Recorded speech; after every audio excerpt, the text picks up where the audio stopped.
if I'm gonna be honest, I don't know how long I'm gonna do this since no one has joined yet. I'm just gonna talk randomly to myself. I think our biggest concern right now when it comes to California is Gavin Newsom. He is not a great governor at all, in my opinion. He has burned California to the ground, and I find it crazy on how the Democrats are wanting to make him the nominee when he would just turn the end of California. Yeah, it doesn't exactly seem like a good American dream, does it? Nope. I don't think I'm a Republican. I can't stand those fucking Nazis either.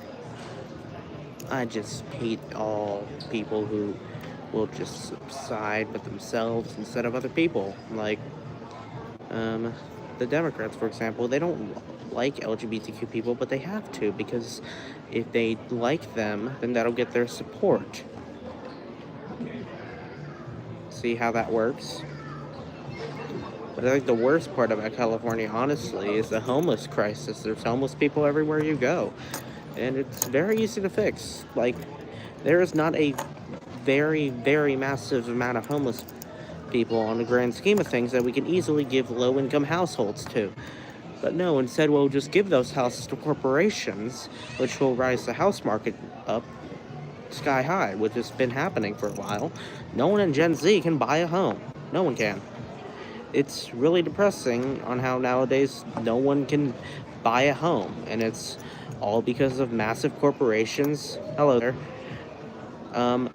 Massive corporations buying up homes. It's really sad. And boomers just say if you save up enough and if you work really, really hard, you'll be able to buy a house. When in reality, prices of houses have never been higher.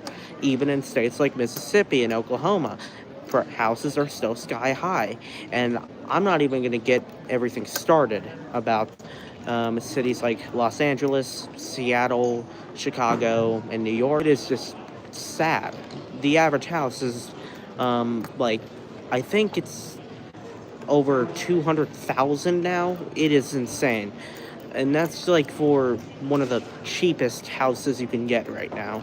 And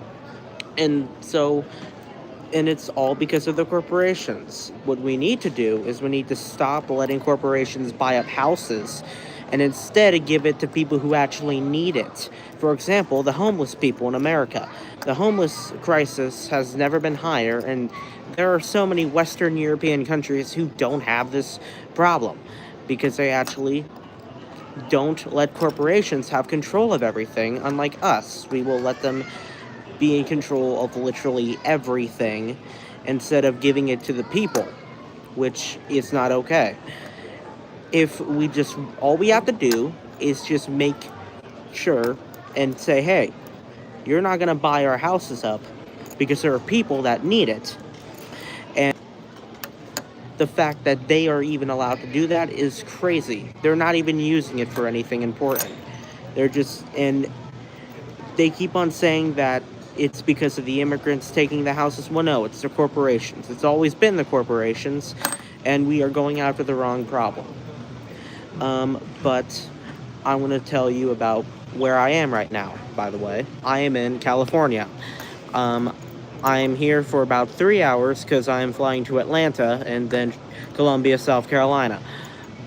Yeah, I know. Quite a travel. But I would like to talk about California a little bit now. The prices, and I know I'm in an airport, so prices are going to be pretty high.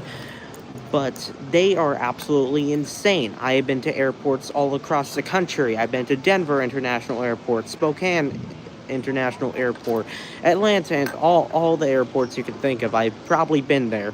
And the prices have never been so high, unlike this place right now. The prices are insane.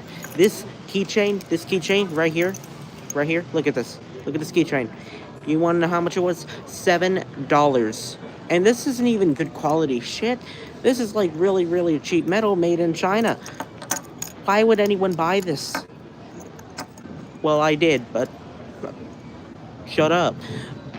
But the point is that most of the problems now is due to one man, Gavin Newsom.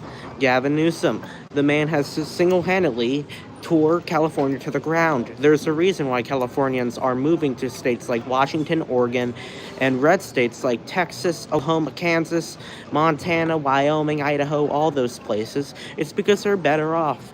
And I am not siding with the right here. All I'm saying is that there's a reason why Californians are moving to other states. Everything's so expensive in California. And I find it crazy on how the Democratic Party wants to make Gavin Newsom the nominee. If he is nominee versus J.D. Vance, it'll be a man who fucked a couch versus an absolute moron. What has this country come to where elections are like this now? Why can't we actually choose a good leader? And one of the main problems with Gavin Newsom is that he is a sucker. He is a sucker, and he is the type of person... Hold on, give me a sec. Just hold on a second, please. Any unattended baggage should be reported immediately to a government representative or law enforcement officer.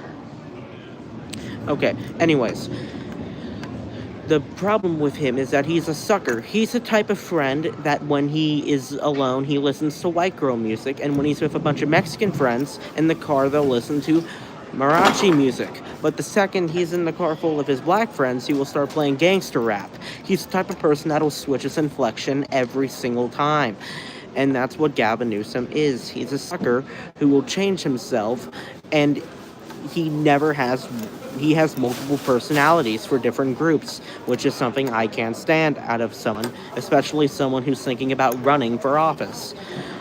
What we really need to do is we need to get Bernie Sanders to the Democratic nominee instead of Gavin Newsom.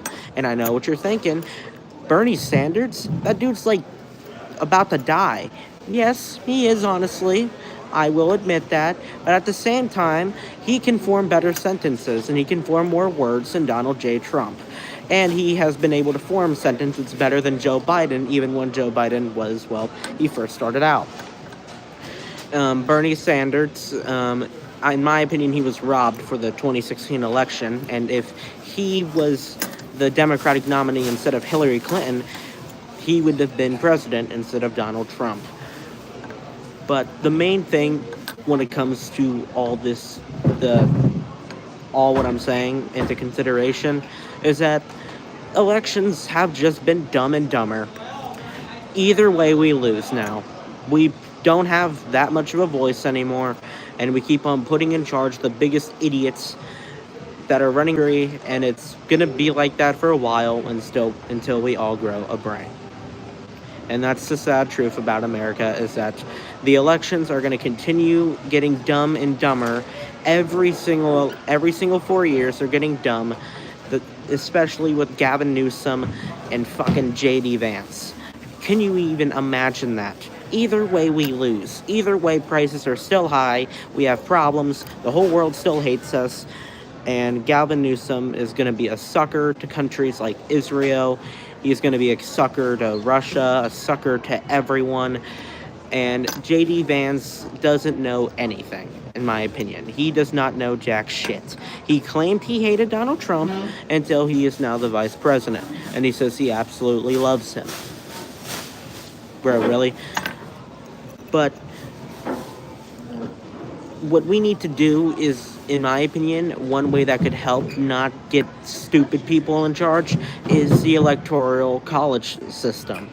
We need to make it, therefore, it's not the percentage or, instead of, because each state has points due to the amount of, I think, senators they have. I don't know. I may be wrong, so fact check me on that if I'm wrong. But the thing is that, damn, I forgot what I was talking about. Oh, man, I'm an idiot. I'm so sorry, my last viewer. I am dumb. I'm sorry. All right, let me try to get back. Hold up. But, what we need to do instead of the way we have it right now is that every single vote counts instead of a state having an amount of points. Every single voter in America should count, in my opinion. I don't know what your opinion on that is, but that's mine. I believe that every vote should count, and that would help us not elect stupid people. Because there has been elections to where more people voted for the other candidate, but the candidate still won because of the amount of points he got on due to the states he had or she had. But it's unlike we're gonna have a woman president anytime soon with how things are going right now. We couldn't have Hillary, thank God, and we couldn't have Kamala Harris, also thank God. But another thing about California is that this state has the most homeless people I have ever seen out of a state. It has never been so high, and it has never been so sad. There are so many camps full of homeless people here, and some of their houses honestly would cost more. Their cardboard box houses would cost more than some of the houses in Washington, for example, of how high the market is right now. But it is really simple, and instead of the government of California doing anything to solve the problem with homelessness, all they are doing is just ignoring them and letting them have their little camps where everywhere you walk there are needles, syringes of that were used to shoot heroin, and any other drug you can think of that can be injected via needle. But California isn't doing anything to stop that. They're just like, just let them live. Just let them be. Which is one of the saddest things I have seen in a while. It is so easy to stop the homeless crisis. We can afford it, but instead we will focus on giving that money to Israel, and we'll give it to all these countries all across the world that don't do anything for us and don't support us, won't help us whenever we're in trouble. And it is so much easier than people think it is. All we need to do is stop giving our money to the IDF and Benjamin Netanyahu, and stop giving our money to Russia, and stop giving our money to all these countries that hate us, and stop spending. I'm from the U.S. I'm from the U.S. of A. But what we need to do is stop giving money to countries who don't give two shits about us, and instead focus on ourselves and people who actually need it in America. I believe that we should put Americans first before the world, because before you help others, you must help yourself. Because if you forget to help yourself, you will collapse, and those people that you helped won't care about you. If we were to collapse, the Western European countries wouldn't do a thing. And that's because of how much we have treated them like shit ever since Donald J. Trump took office and all the tariffs going on. We will be completely alone if a civil war were to ever break out. And Israel would not be there at all. They would just deal with bigger problems like Iran and all that stuff. Yes, you can take that. But so, yeah, that's the sad reality, is on how we're giving so much to the world, yet we're getting nothing in return, and we just keep on going back and forth with helping them versus saying fuck you and F you and all that to European countries and Western aligned countries like Canada, France, the UK. Well, fuck the UK, I don't care, fuck them. But yeah, they don't deserve anything, in my opinion, fuck them. I don't like the British. But, so, that is the saddest thing, is that we are putting our money towards countries like Israel. We're putting our money to countries like Russia, Argentina, instead of the American people. And that is one of the saddest things I've seen in my entire 16-year life. Anyways, there's only one viewer left. Thank you for still staying. I don't mind you leaving. And I'm probably going to end the live in a little bit, like when it reaches the 16-minute mark. But I will probably live stream when I land in Atlanta. I'll land in Atlanta in like 7 hours. I'm pretty sure no one will be awake by then, but still, I'll do a live stream. And until then, thank you for watching. Thank you for... Oh, there are 7 people now. Okay, I'll try to talk about one more thing. But what we need to do is stop giving money to countries like Israel and instead focus on giving it to the American people. And we can use it for free healthcare, free education, and we can use it to make water cheaper. And in my opinion about water, there shouldn't even be water companies. The fact that there is stuff like Aquafina, Fiji, Dasani drives me insane. It's water. We have so much of it, yet it's so damn pricey because of the market for it. It is so easy to make it cheaper for everyone, but we won't do that. Why? Because corporations will lose money, and the people in charge of those corporations won't be able to afford their fifth private jet. And that's the sad reality of things. Now, anyways, thank you for watching the live stream. I appreciate all of you sticking around for so long, and I'm going to end it here. I'll do another live stream in Atlanta, Georgia, in about like 7 hours or so. I'm pretty sure no one will be awake by then, but still. Thank you for watching. Make sure to like and subscribe if you're still here. It really doesn't take that long. It takes like 2 seconds. And thank you very much, and have a good day.